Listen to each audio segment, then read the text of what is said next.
All right, so welcome to a brand new section of the channel where I interview computer revolution pioneers, the unsung heroes who were there developing the systems and the games that we love. So today I welcome my first guest, a man who I've known for several years and who I only recently realized that he made one of my favorite arcade games in the 90s, HydroThunder.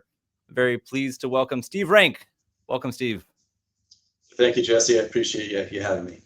So I'll go ahead and start out with your bio, and you can correct me if anything's wrong on here. All right. But Steven Ranck spent 31 years as a video game developer, including at Midway, where he served as project leader for the arcade game HydroThunder and worked on other titles, including Offroad Challenge and Crusin USA, among others.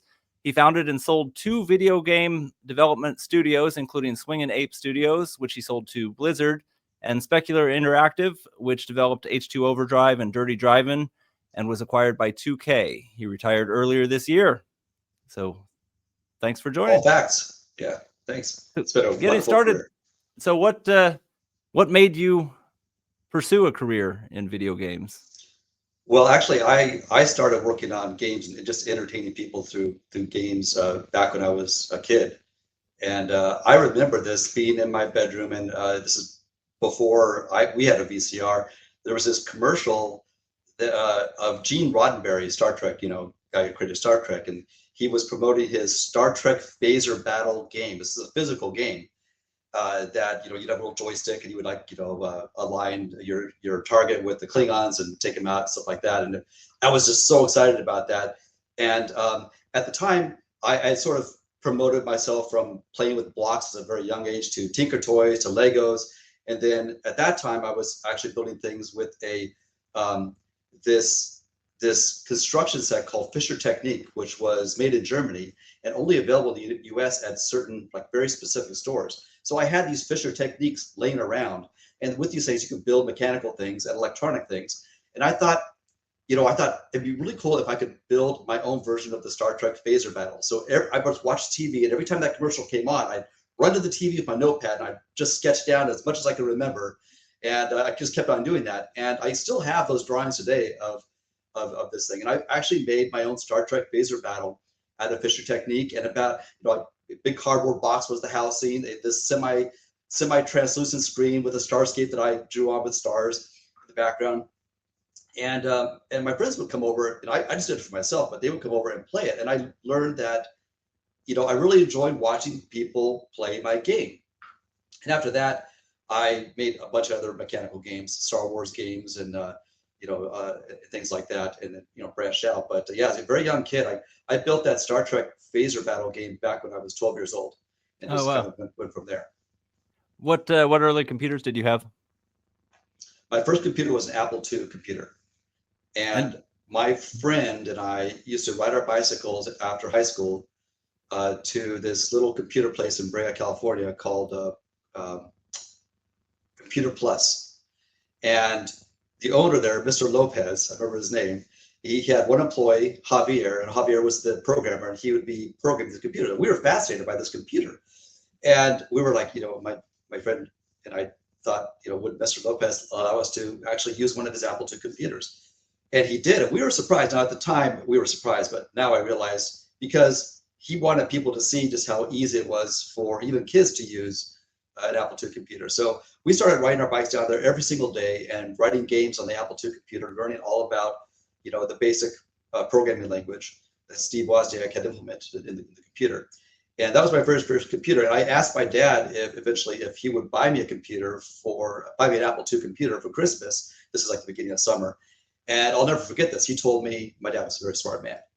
He said, if you save up $200 over the summer to buy the monitor, then I will get the computer for you. And I worked mowing lawns, whatever it took. And I saved up that $200, and I'll never forget walking in. I said, Dad, I have the $200. I expected him to say, I just wanted you to teach you a lesson, son, keep the $200. But no, he took that $200 and applied it towards the monitor. And then I had to wait another 3 months for Christmas to get the Apple II computer, which I thought was another great lesson of just patience. And when I got it, I stayed up all night long that first night, and I learned about assembly language. And I started, the assembly language is more difficult, but you can build games that run a lot faster, And so I built, I don't know, hundreds of games for my Apple II computer over the years. And even eventually went on to design some add-in boards that would plug into the peripheral slots in the back. I built a music synthesizer card because the Apple II computer, it can only make clicks, little clicks. And if you put the clicks close enough together, it would make a tone. But it was pretty lousy. So I actually designed a add-in board that could play up to 3 simultaneous notes, each with its own envelope. And then I eventually modified it to put a Votrox SC01 speech synthesizer chip, which sounds, if you've seen the movie, the original movie War Games, it sounds exactly like that. So I can make my games talk and also make explosion sounds and things like that. That's awesome. You don't by chance still have any of those old software and programs around that you made, do you? I do. Oh, you do? That's awesome. My original Apple II, yep, and all the floppy disks. I don't know if the floppies are still good. I haven't tried it in decades, of course. That's so cool. I wish I still had my old systems. I was able to find I had a Compact Presario was my first PC, my first IBM compatible PC. I had a Mac, a Color Classic was my first that I had. And but the PC was really where I started tinkering around, and I was able to find one and restore it. It was pretty cool. But yeah, it's I don't have the original though, unfortunately. That's awesome. You were able to keep it. And so, yeah, what were some of the games that you still have that on my Apple II? Yeah. I probably have them all. Oh, that's awesome. That's so cool. If I think back, I remember making an Incredible Hulk game, but you did not play as the Hulk. You played as robbers, and so it was a top-down view of a city, and you'd have to jump in a car and drive through the city, and then go rob something, and then the Hulk would jump out and like leap from building to building to escape from things like that. It was very low resolution graphics, and 40 by 40 was the resolution. But those are so much fun. That's the thing, is it doesn't take good graphics to make a fun game, and I think that's finally what people are realizing. This trend of retro style, like you see, Minecraft is the all-time most highest selling game, and it's it looks like the same stuff the 16-bit things or 32 that we were playing not too long ago. So for sure. Yeah, I guess it was a while ago, huh? But so now you worked for 31 years, but you were in software before that. Over the course of your career, what changes did you witness? I mean, there were quite a few changes from the early days to when did you retire? Just earlier this year? Earlier this year, yeah. All right, yeah. So it changed quite a bit. What did you see over that time? It did. I mean, I was off doing in the middle of a career developing disk drive controllers that could plug into PCs. So that was my career at the time. And, I worked my way up. I was a director of engineering, reporting directly to the CEO of this company in Irvine, California. And I had a staff of engineers working for me. And, it was a really great job. But a friend of mine who did recruiting said, hey, I know you really enjoyed making games when you were a kid. There's a company in San Diego, Midway Games, that is looking for somebody. And I thought, are people actually making money making games? Because at that time, very few companies were actually making this is like early to mid 90s. So I decided just to try it. So I went down for an interview and fell in love with the place, fell in love with the people, and accepted a job there. And I took a 40% pay decrease to take this job. I incurred an hour and a half drive each way because I owned a house in Orange County. This is down in San Diego. But I loved every single moment. In fact, I was having such a great time. I bought myself a cot to sleep in the office because I just like the drive and being away from developing the games just got in the way for me. I was a young kid at the time. It was not married, no kids. No kids, no, yeah, exactly.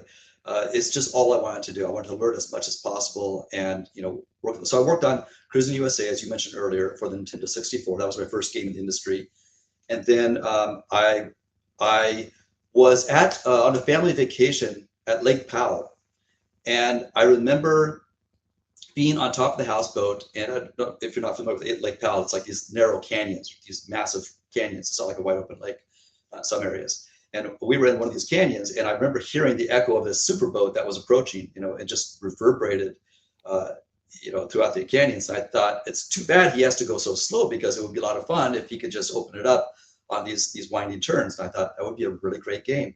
So I put together a pitch. I even hired a concept artist out of my own pocket to pitch to the company this game. At that time, it was called Hydro Extreme, and it was exactly that. You would just race these high-speed superboats through various environments.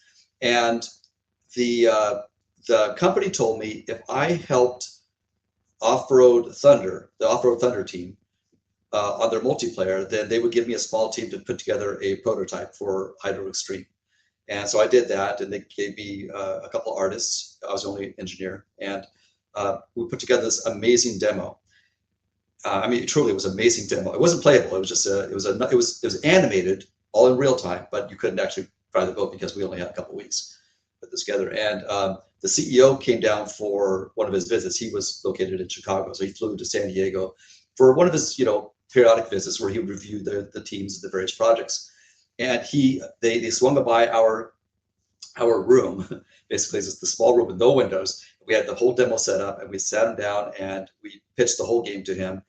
And we had no idea what we'd say. And I just remember he paused, slapped the table, stood up and said, "Let's do it," and walked out. And we were just like, "Wait, so is that it?" We were greenlit on the spot. But of course, the realization at that point came, like, okay, we're celebrating. Like, this is awesome. We get to do the game we want to do. But we had no idea how we were going to pull this thing off. Real-time water on the hardware at that point was like nobody had done it before, right? So we had to figure all this stuff out. But it was fantastic. So that's how I got my start in the video game industry. Of course, many changes over the years to where we are today. Sorry, go ahead. Was it a proprietary engine? Did you use another engine for HydroThunder? Yeah, great question. So I had been developing my own engine just in my free time while I was employed at Midway. And so once we got greenlit, I just pulled that engine over and continued working on it. But the really cool thing about HydroThunder was that I always felt that interactive development is that you're going to get the best results with interactive development, meaning that you'll be able to tweak things while playing the game. So we invested a lot of time in developing tools that allowed everyone on the team to modify the game while playing the game. So basically, you would launch the game, and you would see it on the arcade monitor. So we have two monitors on our desk. I know it's nothing for now, but back then that was amazing, right? So we had one monitor, which was the coin-op monitor. We had the other one monitor, which was our development monitor. And we wrote tools, Windows-based tools that ran on the development monitor and connected in real time over the network to the game running on a separate PC driving the coin-op monitor. And we will be able to be driving the boats, and while we're driving it, have somebody next to us tweaking the parameters. Okay, here's the mass, here's the motor inertia, here's the acceleration, here's the buoyancy, whatever else, right? And so we were able to tweak each and every boat like that over the course of the development of the project, which allowed us to come up with all those boats that have very different characteristics when you're driving them. But we went further than that. We actually had a world building tool that, again, we crafted ourselves that allowed artists to place lights in real time. So we were able to light the canyons of Lake Powell at night, with firelight and things like that, the animated. We were able to modify the water characteristics. So this is choppy water, this is smooth water, this is reflective water, whatever it is, all in real time right there while playing the game. And this allowed us to have a very small team that was able to create, at that time, one of the most, I think, visually, visually the game stood out because people had not seen this before in an arcade. I owe it all to, and I remember management coming down to us or periodically and say, "Hey, we're not seeing any progress in the game because we were working on the tools at the time." We spent a good 6 months of the tools. I just kept on telling them, trust me. We're, once we have the tools, you'll just see a lot of rapid progress in the game, and that's exactly what happened. It'd be cool to make those open source now and have it where somehow people could be making their own. It's interesting that actually be like talking about Minecraft. Minecraft was essentially that, where you're modifying the game or building the game as you're playing it, and that became the game, was make the game. And so that's a really good point. Yeah, it's funny that a lot of folks didn't really grasp that concept early on, but Mojang made quite the hit with it. But I wanted to see too what now that talking about the tools, now there's so many out there. Are you still making games? Are you using Godot or Unity or any of the stuff that's available open source, or there's subscription-based programs. Are you currently tinkering around with anything? I am not. I've been retired since February, and I'm just finding my interest doing other things now, learning different things I've never had time to learn before. And I'm actually enjoying playing games now, whereas back when I was developing them, I didn't have a whole lot of time, especially running the companies, to play a lot of games. I've played, a few of the most popular ones, but now I'm just having fun, like going through all these older games that I never had a chance to play, and enjoying myself doing that. That's awesome. Yeah, the now you built and sold 2 companies. What was it like? What was the inspiration to start your own company? How did that process work?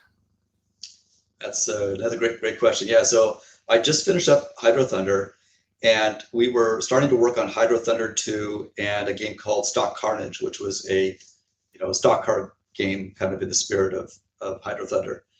And but I'd always wanted to have my own company, and I decided to leave on very good terms, Midway, and just try it out. So myself and 2 other of the HydroThunder team from Midway joined me, and we started Swinging Ape Studios. We started Swinging Ape Studios in 2000, and we started working as just doing contracting work, with developing an engine for another development team who was working on a project with Vivendi. And that project fell through with them, so they had to stop funding us, which was, this is like we're maybe a year into the company. So we had to really tighten our belts at that point. We stopped taking, the 3 of us stopped taking salary. And, we were very open to all of our employees. And we had toyed around with this idea about a robot fighting game, like a shooter, where you play the robot, you went to different planets and fought various enemies. And we decided to, come up with a playable demo for that, and shop that around. And we did. We came up with a playable demo, which was really fun. And we shopped it around. And ultimately, Sierra was interested in that game, and so they ultimately signed for us to do that game for them. And they were owned by Vivendi, so Vivendi was the publisher for that. So, and that game turned out to be Metal Arms Glitch the System, which is, it's still, I just go to YouTube or every once in a while, people are still playing the game and have playthroughs. It's pretty fun to see that. It's awesome seeing the resurgence, seeing things that it's really, there's guys our age that are suddenly, now we've got kids too, and anyone over 40 is looking back at this stuff. We've got kids, and especially as we start to retire, we've got time. And so we're reminiscing and finding old games. I love discovering old games that I never played in the 90s. I just played through, I'm about halfway through, I should say, Beneath the Steel Sky, which was one of the point and click adventures that I would have loved this game when I was a teenager, but I didn't even hear about it. But I'm looking at, okay, what are some other obscure titles and things from that era, and it's kind of neat because you feel like a kid again playing these things and discovering new things, and it's really fun. But to answer your question, so we had always anticipated in Metal Arms being a trilogy, but the game, although it was critically well received, financially it just did not do very well. And so we could not proceed with the sequels to that game. But we caught, like, the game was a lot of fun, and we were able to develop this game from scratch, develop everything ourselves, and that caught the interest of Blizzard, and they contacted us and asked if we wanted to take over StarCraft Ghost, which we did. That ultimately didn't work out. There's lots of information online as to why that didn't work out, but Blizzard ultimately decided to purchase us, which we agreed to, and we became part of Blizzard. I stuck around for about a year and then left and took a year off just to develop my own technology again, and I ultimately started a new studio, which is Speculator Interactive, doing arcade games. What was the difference? It had to be quite a cultural shock going from the smaller independent studio to the corporate culture. What was that like? What were the differences? It was really interesting because obviously Blizzard is tremendously successful, so we wanted to adopt a lot of their methodology. At the same time, we wanted to keep our culture, and I think those two things were at opposing angles to each other. So we eventually found a middle ground, and but ultimately I decided to leave after a year. It just didn't. It didn't have the same vibe. Yeah, I imagine it's quite the bureaucracy too. When companies get that big, it's tough for them to keep that culture of, because it's essentially art. I mean, it really is. This is an art form, and when you mix up all the corporate rules into it, it's like, okay, how do you let artists thrive? So it's quite a. I had a little corporate experience. I was my first game that I made. I never had any successful hits, and actually never pursued or never realized my dream of being a video game designer other than independent games. It was interesting. I had always dreamed of working in tech, and I graduated graduated from high school, right a few months after the .com bust. And so it's like, okay. And then I went for computer science, and by the time I was graduated, it was bottom of the recession, just very, very much not conducive to that career. But yeah, in hindsight, I mean, I'm 42 now, and the industry has really, it's changed so much. I actually took somebody to lunch recently, Scott Miller, who used to run 3D Realms and Apogee and made Duke Nukem, and I mean, all these great games that his company made.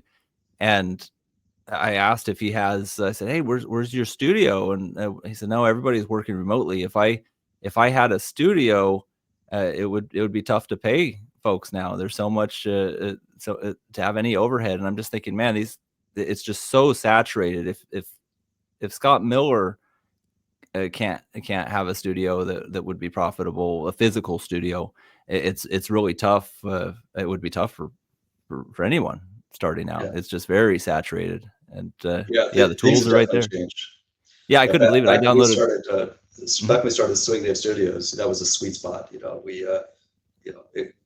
was back when developers worked with larger studios to publish their games and get a really good relationship with their publishers. And you would deliver milestones, they would pay you, and you would use that payment to pay your employees and pay for your office and everything else that went with the office. But yeah, it'd be really tough today. I don't think I would have the courage, nevertheless the energy, to start a video game development company now. Just because I'm so old school that I think of it in the old days, in the Swinging Ape Studios and the Speculator days. But today it's completely different, and it's foreign to me, and I don't particularly find it as appealing. Personally. Right. Yeah, it's more, it's fun. I mean, it's really, there's got to be some niches that are still profitable, but overall, it's just, I'm just having fun with it. I downloaded the Godot program, that engine, and it was within, I put maybe 10 hours of work into it, following YouTube tutorials, and I had a working game that was fun, a little side scroller, and it's just crazy. I mean, that would take months and months back in the day. So yeah, the tools are all there, and anyone can make a game. It's really changed a lot. Yes. But yeah, where do you I don't know, where do you see the industry heading? I'm curious, since you recently got out. We've discussed a little bit about where it's at, how saturated it is. Where do you think it's going? It's a great question. I think everybody's asking themselves that question, right? I am concerned for the smaller studios. There are so many games being released a year through Steam. It's hard to gain any traction. Even really great games that are available on Steam are struggling. Of course, you hear about the successes, but they're so few and far between. Very low percentage of them. As for the larger studios, they certainly have the resources to continue to develop games, but I think they're shying away from new IP, and they're instead leaning into their existing IP and investing 90% of the resources into those IPs. So it's where do I see it going? I mean, I think that you'll have a few smaller developers that are successful, and I think the larger developers and publishers, I think they'll continue to be okay. Yeah, I just read in the Wall Street Journal, the company Electronic Arts is, I saw that, looking at going private right now, and there's some investors, and it looks like the valuation's around $50 billion. So Yeah. the big guys are still very strong. It's tough to compete with that. That's the thing, is I made a few independent titles even 20 years ago, and it was without the marketing budget. How do you compete with those folks? And but there's also a few technology changes such as AI. Where do you see AI playing into the industry? Yeah. So when I was still with 2K earlier this year, before I retired, that was a big question over the previous years. We started looking at AI as tools. I think we're still a ways from AI replacing jobs, but certainly AI, we were able to lean on AI for the generation of textures and to some extent models and even animations. In fact, one of the tools that we evaluated was this tool where you can take your iPhone and record somebody doing whatever, a dance or doing whatever move you want. And it would actually take that and turn it into 3D data that you could then use to drive a 3D model. It wasn't, I'd say maybe it was 40% there, but I could see that, becoming 100% over the next few years, which just, I think it makes all the components needed to make a video game more accessible to those without the resources of a large publisher. Right. So I think that's good. It's good in a way because it means that hobbyists who really maybe they have a vision of a video game in their mind, they can use these tools. Maybe collaborate with, or maybe couple Unreal Engine along with some of these AI tools to make their vision come to life. But the downside is that you'll have a lot more people competing. Right.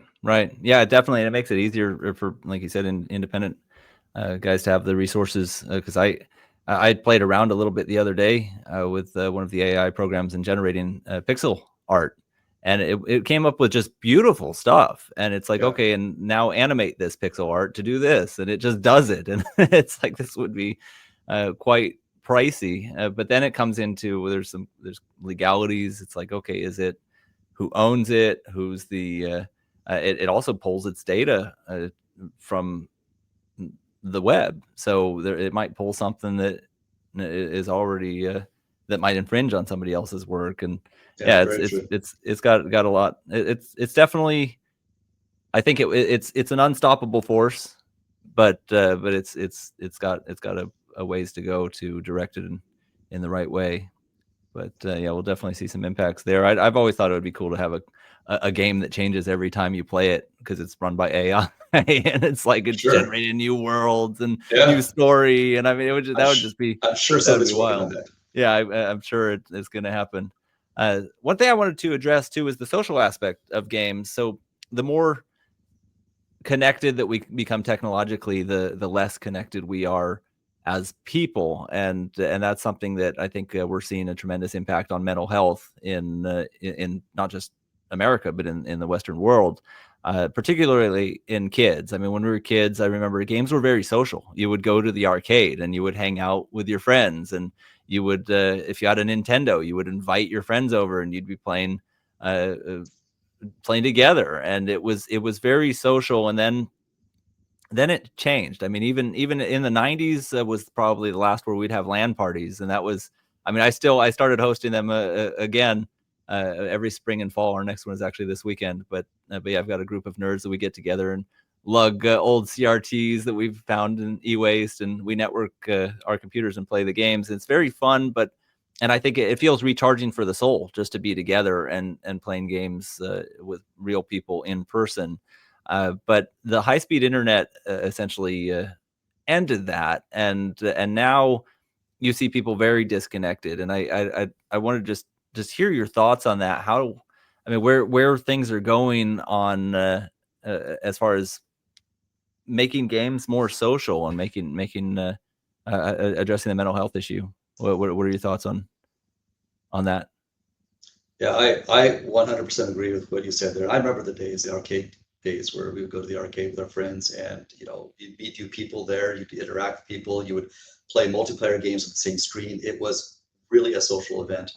And like you said, that graduated to playing Nintendo, couch play, or even just one-on-one. It was just it was different time, right? we still have some of that. I played through It Takes Two, which has couch play. I don't know, have you played It Takes Two? It's No, a not split yet. screen. Oh, it's a fantastic game. But it's couch play, right? So you play alongside somebody else. I played through that twice, once with my son and once with somebody else. And there is no replacing that. Like, if they supported remote play, it would not have been the same experience. But having somebody next to you where you can interact and you feel their energy somehow, right? And you interacted with each other on that energy level, it's irreplaceable. That same company who made It Takes Two came out with Split Fiction, which is also a tremendous game. I think it's probably my favorite game of all time. But it also has couch play, which I played through it, the entire one, with the entire games, maybe 25 hours of gameplay, sitting next to somebody. But that game does have remote play as well, so I was a little disappointed in that. I don't have an answer for this, but I mean, the more we can bring people together in the same room, again, the better. Over here, I built an arcade behind this door here. An arcade, I have 2 H2Overdrives, 3 Dirty Drivins, 2 pinball machines, and a PS5 where we play Split Fiction and It Takes Two. That's awesome. I've noticed that, yeah, the neighborhood kids have been starting to come by, a lot more, playing together, and it's a really good thing, But yeah, too much I see them on their phones and just playing in isolation physically, and I don't think that's a good direction. Personally, I know it's a controversial thing to say, but I do feel it is an issue, and I don't see that ever changing, unfortunately.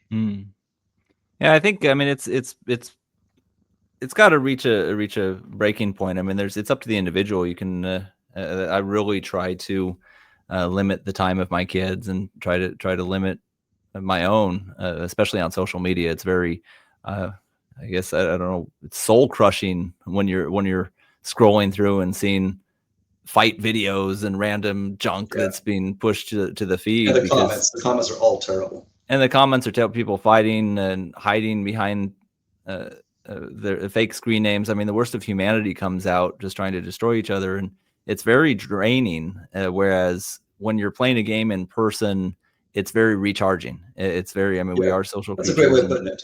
Yeah, and it's and I think people are starting to realize that, but it takes discipline. I would love to see more social games come out and more people focused on it. It's good seeing a resurgence in arcades and stuff like that. There are some coming back. I've got a friend that started one in Northern California that actually he's got 4 HydroThunders. No kidding. So, all right. Yeah, and it's always packed. It's really cool to see. There's another one that they're remodeling that somebody else is opening up nearby, and it's kind of coming back. I just don't know past my generation. It's coming back because we're all still around, but another 30-40 years, will that continue? I really doubt this younger generation will have too much of an interest in hanging out at the arcade, and they just don't have the nostalgia for it. So, but it is important for people to get together, be in person, and take a break once in a while from the tech, or take a break from just one from individual games and play with a friend. So yeah, wanted to ask you last question. What are your plans for the future? I don't see video game development in my future. I've done that for 31 years professionally, and before that, just on my own. Right now, I'm just trying to learn new things. For example, I got into 3D printing. I never knew anything about 3D printing. Never had the time to do it, and I've connected with a local makerspace here and learned all about 3D printing and taught myself Fusion 360. There's a ton of YouTube videos. Fusion 360 is a modeling software, and was able to make some really, I think, gratifying designs that were 3D printed through a lot of improvement, trial and error, and improvements that way. And recently, I got into extending Fusion 360 through Python to create these add-ins, and I needed a specific add-in, and it didn't exist the way I wanted it to or needed to exist. So I learned that whole world. So yeah, just branching off, just doing different things. I don't plan on starting any more companies or adding any more stress to my life. Enjoying life, enjoying the less stress. Yeah, Yeah, you've earned it. So, Well, thank Thanks. you very much for joining me. It was a pleasure, Jesse.